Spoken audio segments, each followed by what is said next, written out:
আজকে আমি বানাবো দুটো স্পেশাল লুচি আর ঘুগনি। তো তোমরা দেখেই নিয়েছো আমি আলুটা ভেজে নিয়ে তুলে নিয়েছি। তারপর মশলাটা কষিয়ে ওর মধ্যে সিদ্ধ করে রাখা বুটগুলো দিয়ে দিয়েছি। তারপর সেটাকে কষিয়ে তার মধ্যে ভেজে রাখা আলুগুলো দিয়ে দিয়েছি। তারপর আরও বেশ খানিকক্ষণ কষিয়ে আমি জল ঢেলে দিয়েছি অর্ধেক সিদ্ধ করে রাখা বুট আর অর্ধেক ভেজে রাখা আলুগুলো ভালোভাবে সিদ্ধ হওয়ার জন্য।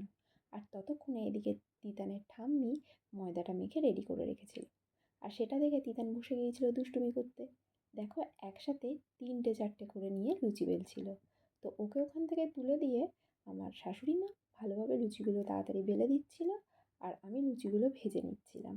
এতক্ষণে ঘুগনিটা রেডি হয়ে গেছিলো। আর আগে থেকে দেখো তিতানের জন্য করে রাখা ছিল একটু পনির তরকারি ঝাল ছাড়া, কারণ ঘুগনিটা ভীষণই ঝাল, ও খেতে পারতো না।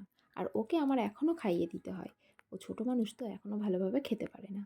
তো ওকে যারা খাইয়ে দিচ্ছিলাম তার মধ্যে দেখো এদিকে খেয়ে নিচ্ছিল তিতানের দুই কাকাই, যাদের জন্য আজকে এই স্পেশাল ডিশ।